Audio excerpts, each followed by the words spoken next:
So, here we are back to the low Middle Ages. Today, I would like to talk about something more generalistic compared to what I usually um, address in my videos. Um, Trying to introduce the thing, talking in general about how we reason about big development in medieval history. Today I would like especially to notice and comment a process that it's fairly evident and well known historiographically as a macroscopic phenomenon that is the affirmation towards the 13th and 14th century in the European continent of various territorial dominations with a very large extension, at least compared to what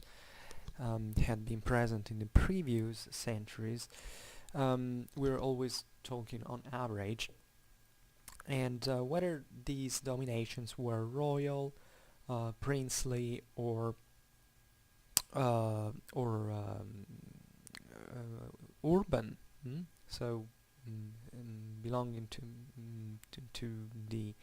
expansion of the cities over the surrounding territory. As you understand, it's a very big topic, and this is why I want to introduce with a reflection about how we will look at these phenomena when studying medieval history. I think one of the most interesting aspects of medieval history is that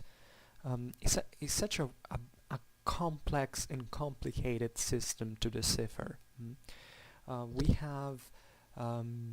these endless particularism that we notice in basically in everything when studying medieval history. We usually make a local history most of the times, because really explaining the whole Middle Ages is extremely complicated. People who know medieval history the least believe that this approach from the local reality is somehow necessary, because the Middle Ages are conceived by some as a dark period that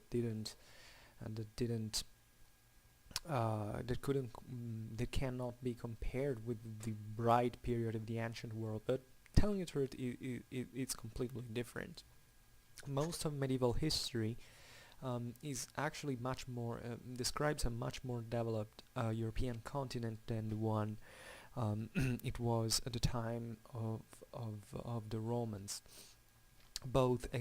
economically and demographically speaking, and also in terms of military power. And the fact that that Europe during the Middle Ages was fragmented, politically speaking, it shouldn't be interpreted as a form of weakness,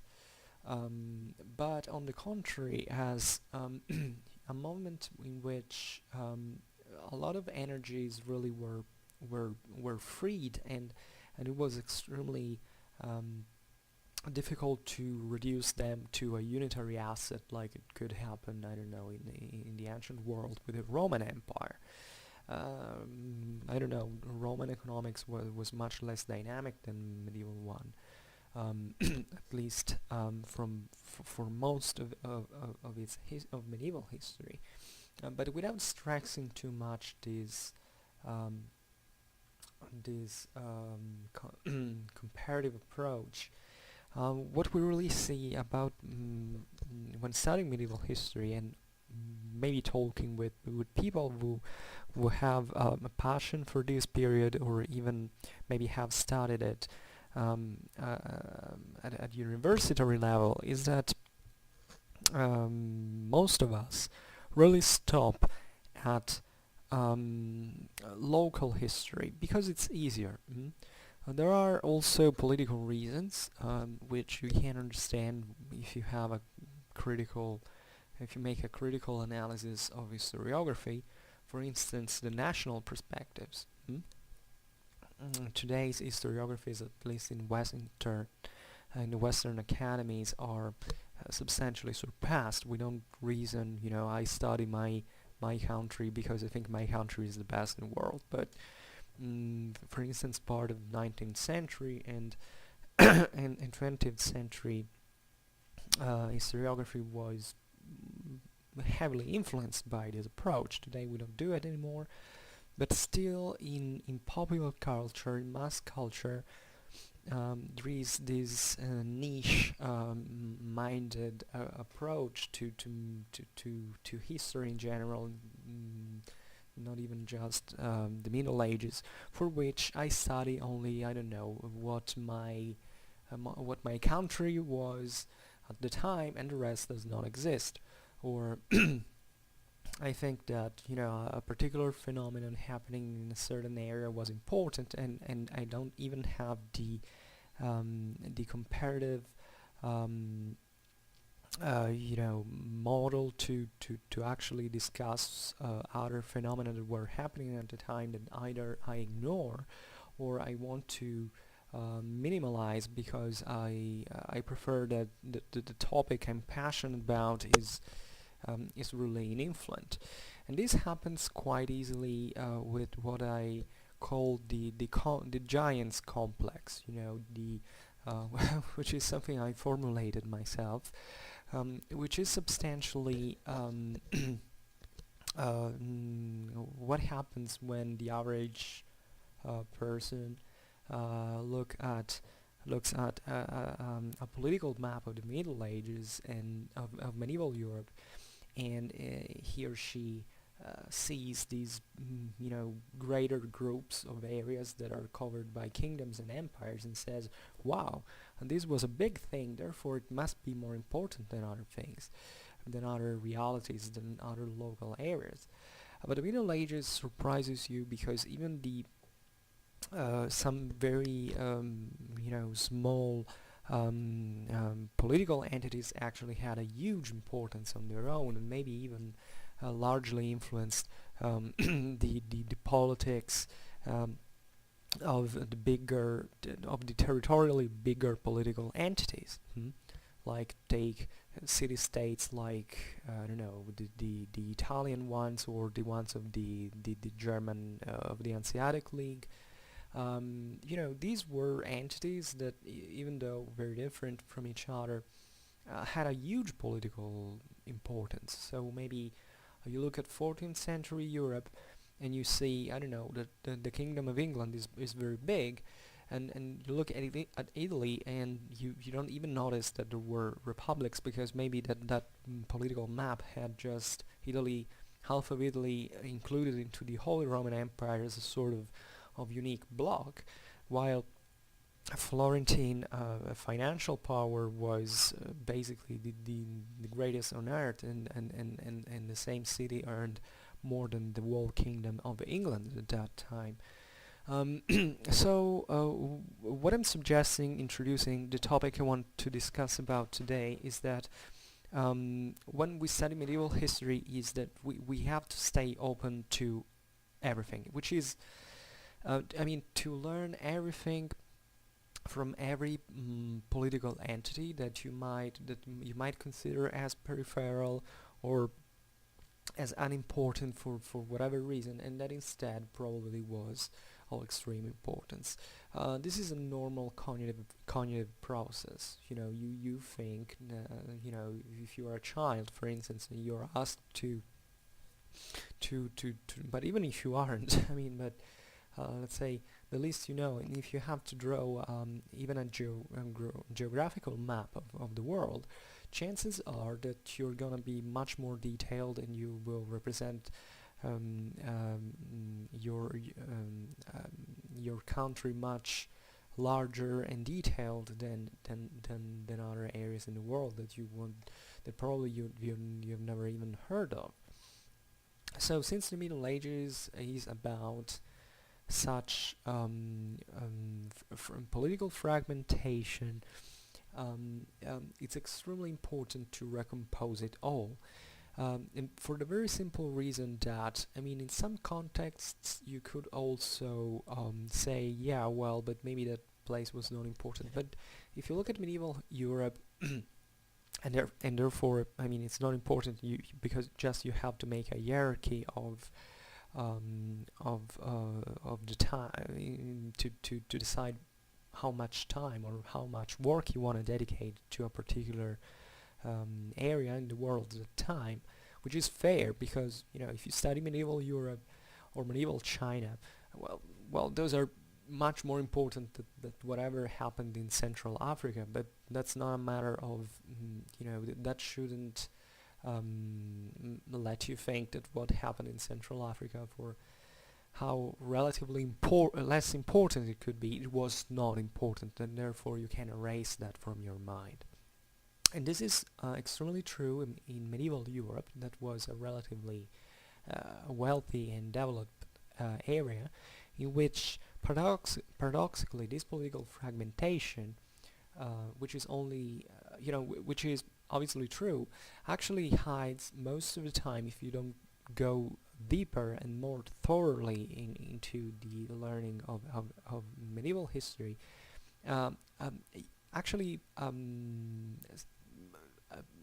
really a lot of international connections and trade routes and cultural exchanges that actually invest in the whole continent, and they are extremely important, and they start from even tiny entities that have however that are really influential, and therefore you arguably can't understand the history of a medieval city or a medieval princedom or a medieval kingdom if you think that you can study only about it and not knowing anything else, even of a political entity that was 100 miles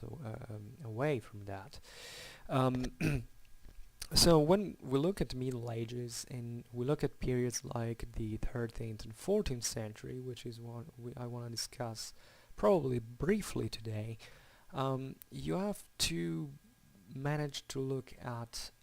the whole landscape of European political, the European political map, because especially in this period there were certain, Europe was on the rise in ways that is easily comparable between the various areas of Europe that have mostly a similar development.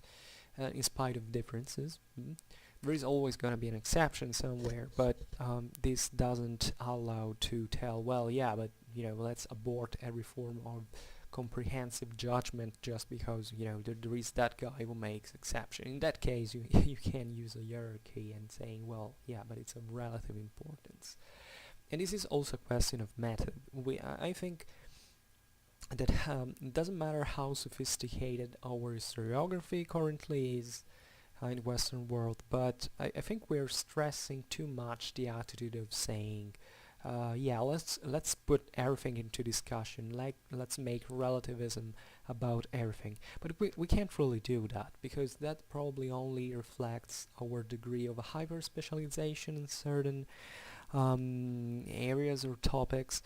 That really makes us miss the ensemble, the group, the broad picture that sometimes is really very important. We are talking about forming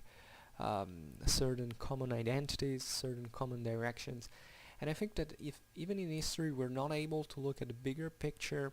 it's very difficult for us to even politically and historically build something meaningful for the future. As I was saying, the expansion of the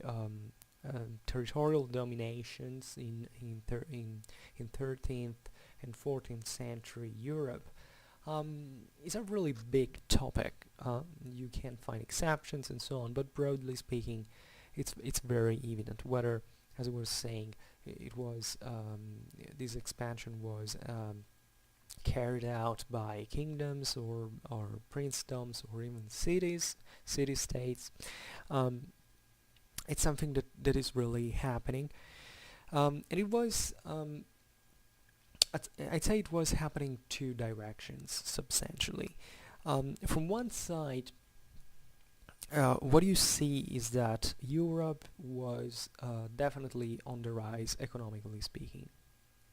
The 13th centuries, especially this moment in Western Europe, in which you have a great monetary development. Since the time of the Roman Empire, that monetary economy had been relatively weak in a certain way. Up to the 13th century, there was a world that was largely based on this material culture, where it was very important, the physicity and the I can't say that there was obviously just the barter trade exchange, but of course there wasn't. But it was a much more let's say quiet economical system overall. And from the 13th century onwards, we have a huge growth that in fact, not surprisingly, started. It was mostly a financial growth, meaning that there were more investments that could be eventually used, more money around deriving from trades, and this interconnection that in the European continent was taking place. Obviously, in parallel, there was also a material growth, probably.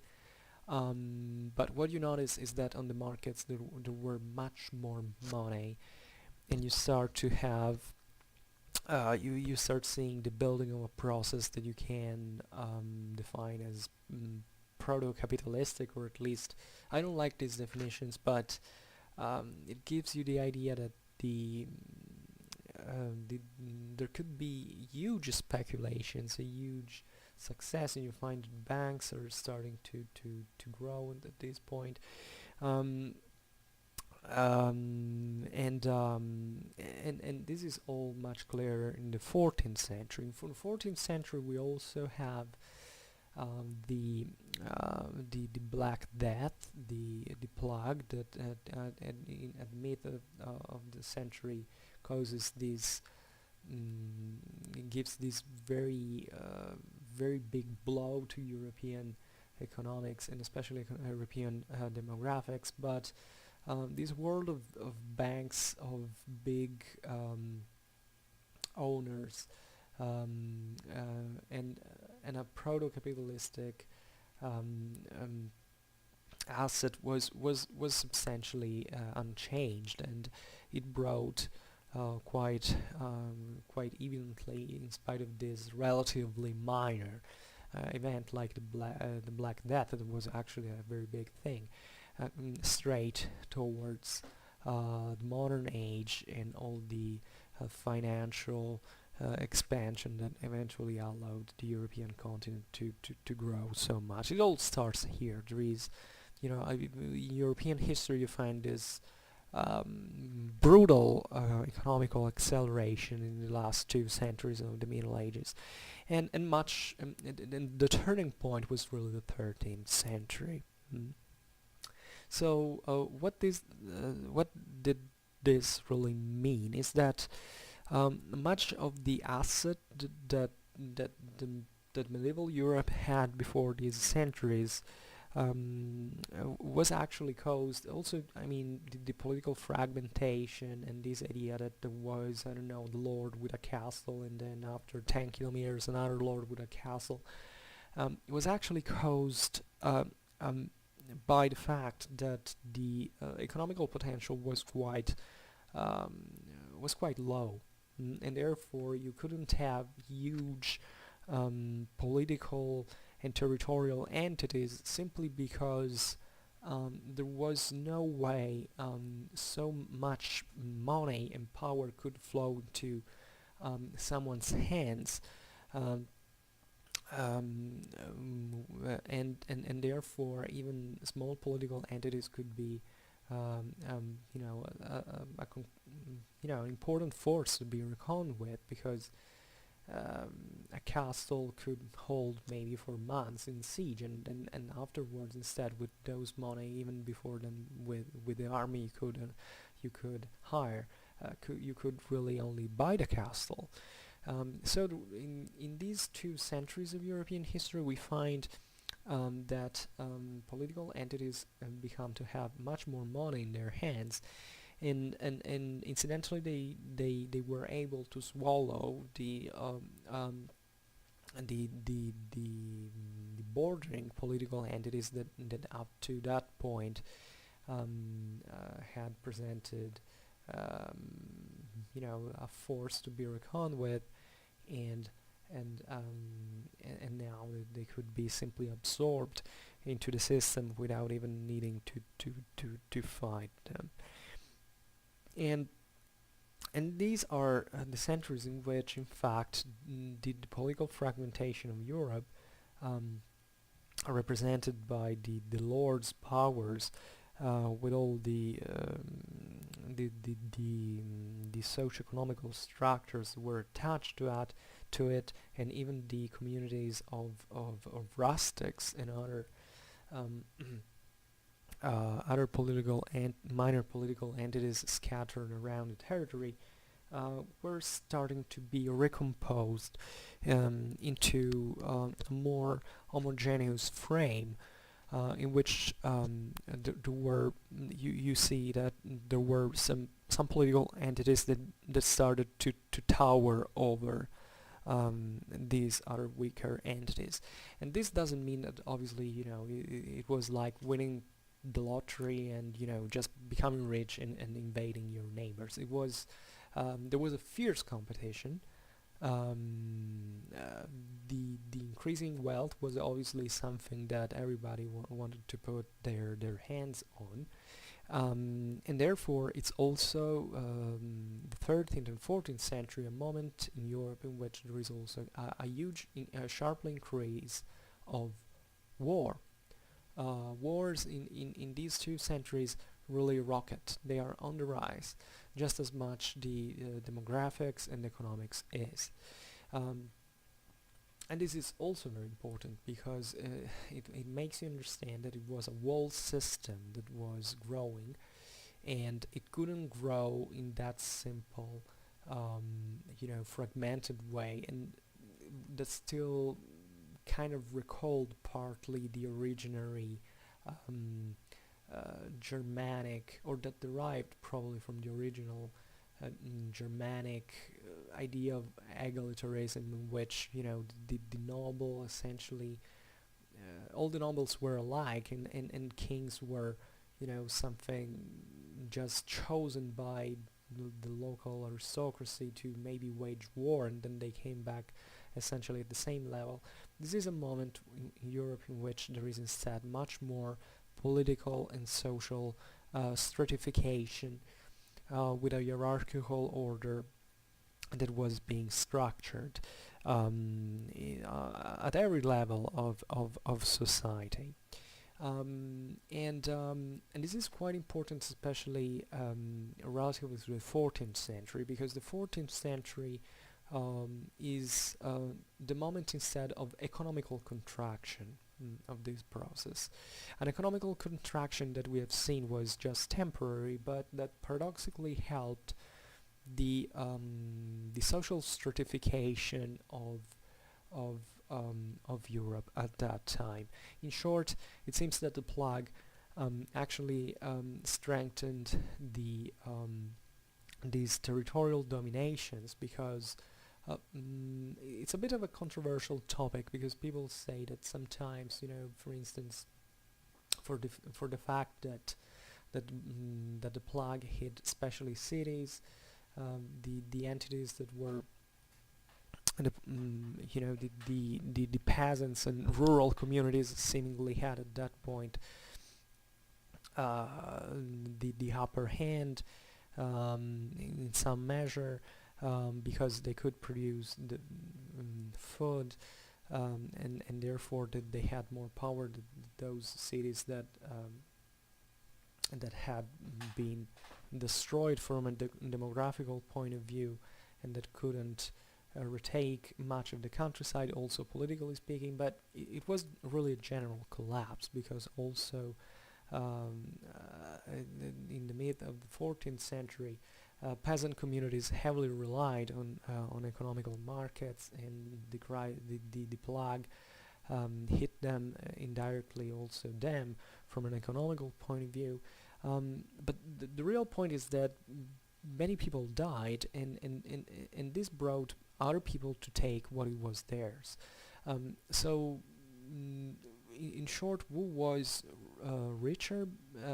became even richer, and less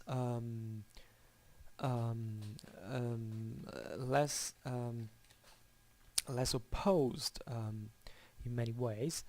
and the even the same rural areas that depended in this sense from lords became more structured, meaning that maybe there were certain peasants that became wealthier on the expenses on many other salaried workers that saw their work, their jobs to become even more precarious, and basically in short term, at short term, this is also something you find in these industries in the cities, that before the plague, there was paradoxically a much more egalitarian and popular asset, because it was exactly the popular classes that had grown and that had built up a system that was well structured, and that in a certain sense defended the rights of every worker. After the Black Death, you find this crisis for which the popular classes had been decimated, and part of their much of their economics of their incomes had gone down, and therefore they were exploited by the people who had remained wealthy, not much to be to working long-term jobs, but increasing their seeing increase their the pressure on them through a competition, through working basically on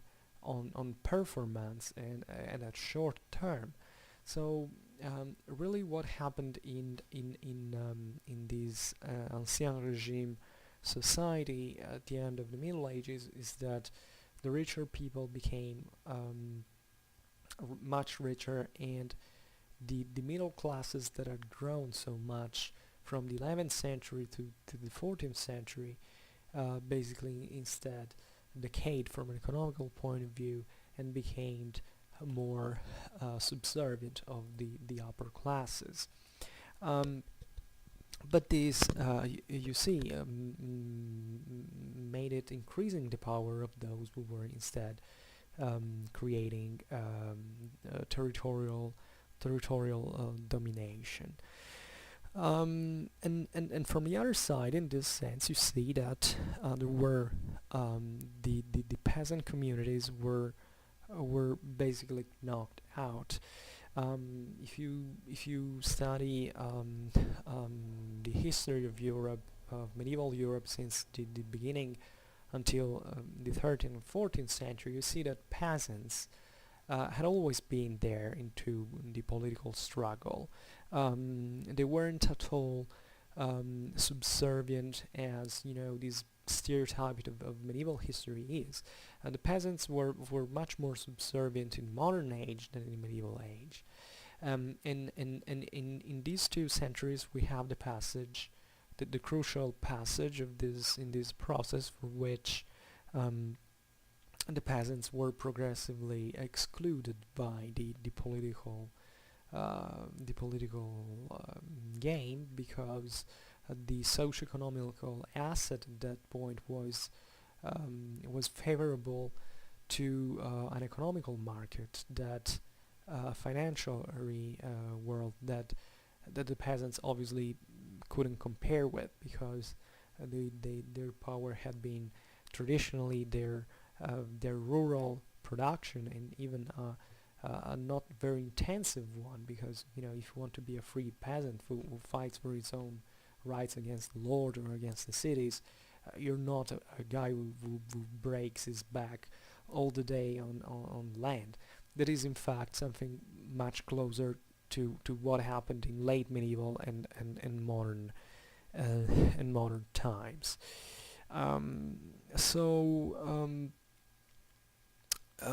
We saw that obviously peasants had also fought quite violently during this period. It's no case, by the way, that this huge rise of the economical and demographical strength of Europe before the plague of 1348 had culminated, especially in Northern Europe, in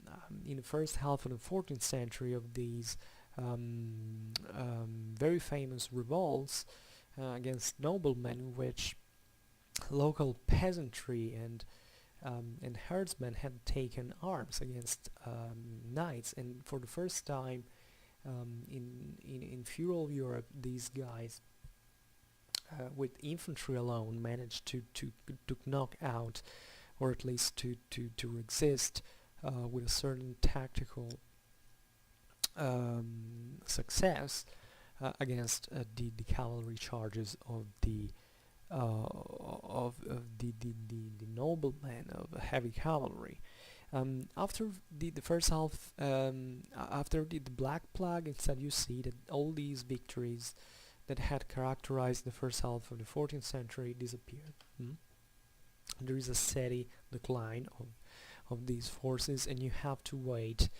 basically until no time, because except the Swiss in the 15th century, you don't have a free community that decides to take up arms and to become something professional to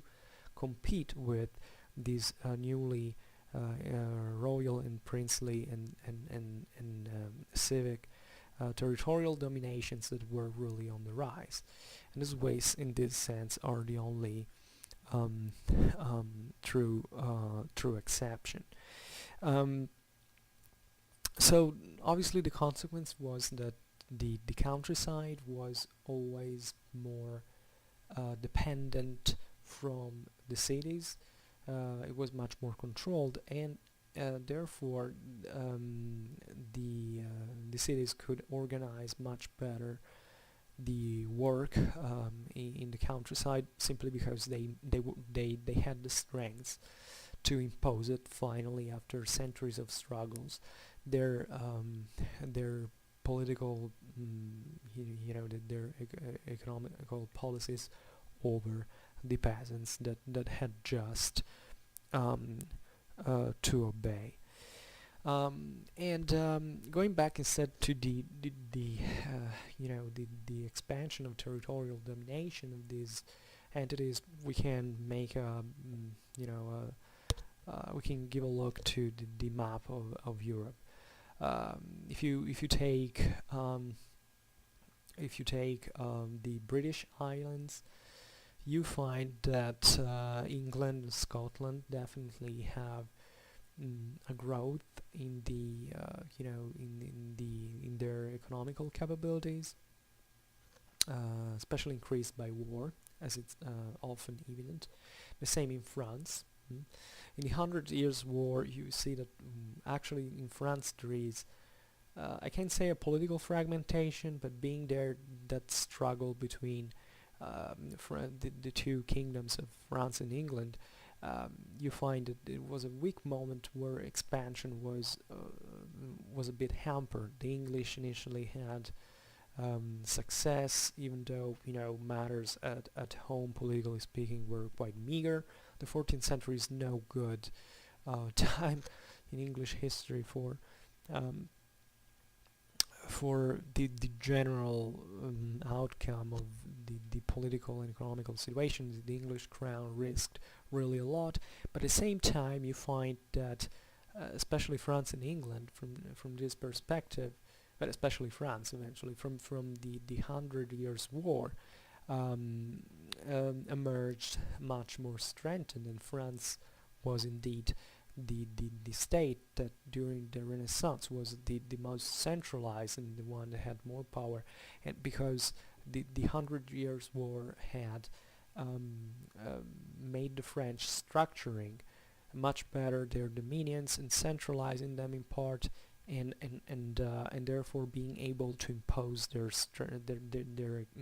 expand at the expenses of other political entities all around. In England, really the outcome of the 100 Years' War is different, because we have the War of the Roses, which really engulfed the English policy for all its length. Then you have substantially only from the Tudor onwards the progressive building of something more centralized and functional, even though it was long. But if you see at the times, for instance, of Edward III, that the 100 Years' War really was pushing also England to becoming something more efficient, more centralized, if anything, because a lot of money and always more money were requested to wage war. So the English monarchy had to find means to find this money, and they couldn't go on, just taking the money of Italians by sacking their banks or not paying their debts. To expand, there had necessarily to be a fiscal organization that rationalized the incomes, which was the great problem of not just of the Middle Ages in these kingdoms, but also of the whole modern age, generally speaking, in Europe. In the Iberian Peninsula, you find the 13th century is the probably the brightest century of the Reconquista, of the Christian Iberian kingdoms against the Moors, and what you see is a big deal of territorial expansion and the strengthening of the Spanish of the Christian dominions, especially with Castilla, who expanded with this after the Battle of the Las Navas, over a very huge area, and not surprisingly, Castilla also was one of the most centralized entities of that time in Western Europe. There is also an expansion of Aragon that becomes in these centuries to collect Sardinia and Sicily, and therefore from Barcelona was this financial pool for the Aragonese crown. It was starting to be created something more unitary at the expenses of other political entities. As far as I know, also Portugal was on the rise. So the affirmation of territorial dominations in the Iberian Peninsula is evident. Germany, what about Germany is a bit particular, because you have the second half of the 13th century and even the first half, in which the power of the German monarchy was collapsing. But during the 14th, and it collapsed as a matter of fact. But if the old Roman Empire, as we know, never disappeared, and there would be, historically speaking, other chances for it to be reaffirmed. But what do you think? What do you see from the ashes of this Germanic monarchy that during the 12th and 13th centuries had been, something substantial, especially during the 12th. It could even aim at a certain point to conquer Constantinople and reunify East and West. Then the German kings wasted lots of resources in Italy against the Italian city-states,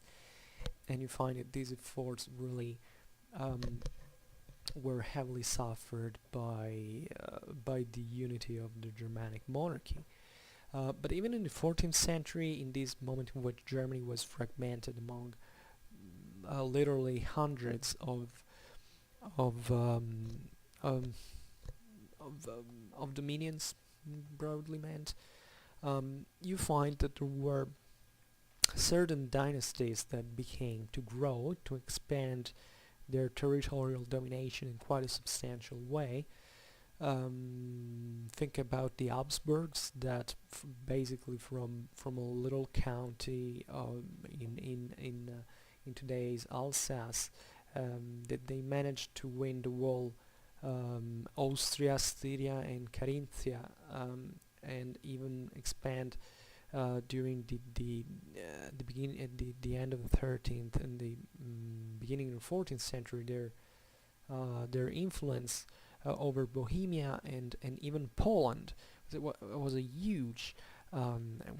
success of this dynasty. Or even the Luxembourgs that that eventually became the kings of Bohemia and had a freaking huge power expanding there. The same goes for other dynasties, such as the ones of the Wittelsbach and the one of the Wettin, that had some success, and were, generally speaking, among the German princes, many territorial entities and dynasties that were going to grow and going towards that direction of recomposition of this mess that Germany had become, to build up sort of regional political entities that would eventually make it to become even institutionalized during the modern age. In Italy, that you definitely find a crucial passage from the 13th to the 14th century, from these very chaotic and an enormous group of free city-states that had therefore this Italian city as their center, and maybe the extension of their power at only 20 kilometers in range from the city, to the 14th century, where the Italians were creating their regional states, essentially, so which emerged from cities and dynasties that managed to expand their power on other minor cities, and that were building up sort of centralized states, or at least something that was really pushing towards the modern idea of state. So you find, obviously, most famously, Milan, Venice, Florence, and a big deal was done in 14th century also in the Papal States, after the even during the absence of the Pope that was in Avignon. And you also see that the kingdom of Naples, in spite of its internal crisis, was still remaining like a force expanding and centralizing. Think about the modern bureaucracy that basically was born in Angevin Naples and in Papal Avignon, especially in this area of wealth, political orientation. You find it was a big deal of construction after the collapse of the Hohenstaufen dynasty and the hegemony that the Angevins were creating. In Italy, the idea of centralizing power and creating something more structural than it was before. In the Scandinavian world, you find that these weak kingdoms of Denmark and Sweden were slowly getting to, into motion, trying to become more unitary, to surpass this resistance of local entities that really recall the ancient Germanic world, in which at the time of the Vikings were,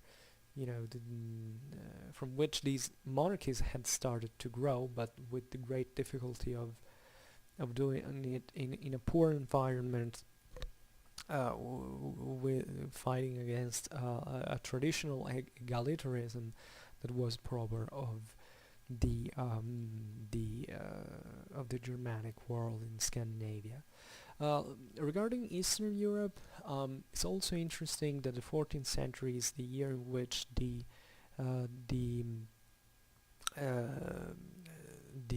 Polish-Lithuanian Confederation was born, which is also very interesting because this was a hell of a power at that time, and it was created by the dynastic union of the Lithuanians, which also brought to their conversion to Catholicism with the Polish. And it's also very interesting that, and we will be talking about that, that the Lithuanians were initially a bit undecided whether to do that with the Poles or with the Russians of Moscow or some other Russian principality. The Lithuanians chose the West, Catholicism, and the Poles, and created this huge power that, especially in the early modern age, was really a power to be reckoned with, and that could head towards a greater centralization. Eventually, Poland, during the late modern age, instead didn't take this opportunity and became very liberal, but from this point of view also very weak, because it was internally divided. There was no strong central authority. Regarding Bohemia, we find that that under the Luxembourgs, Bohemia was also very strongly centralized, and Prague became a great center of power and of culture at that time. The same happened with Hungary, especially when that already had a certain tradition of. Hungary was a very big kingdom, more of an empire, because it actually had a great power over many minor political entities all around. The Hungarian crown was taken by the Angevins at that point, and they reshaped Hungary in something more Western again. And we can't say that at the end of the Middle Ages, this process of expansion of political entities under a unique sovereign, and the I don't know how to say that, but the compactation of the and rationalization of the territorial, the European territorial powers was very evident at that time. Late medieval Europe is substantially almost what you could find in most of modern age as blocks of power, at least namely. Then obviously during the modern age there was a lot. You have the real modern state with the centralization and all, but let's say that territorially speaking, the borders and the main political entities in Europe had been set at that time. It all starts from here. So this is basically the point that I wanted to make. I hope it wasn't boring. And if you like this video, leave a like, comment, or share it, because you know that if you share that, we can grow more easily, we can form much easier a beautiful community and keep it in motion. Subscribe to my channel if you want to have to receive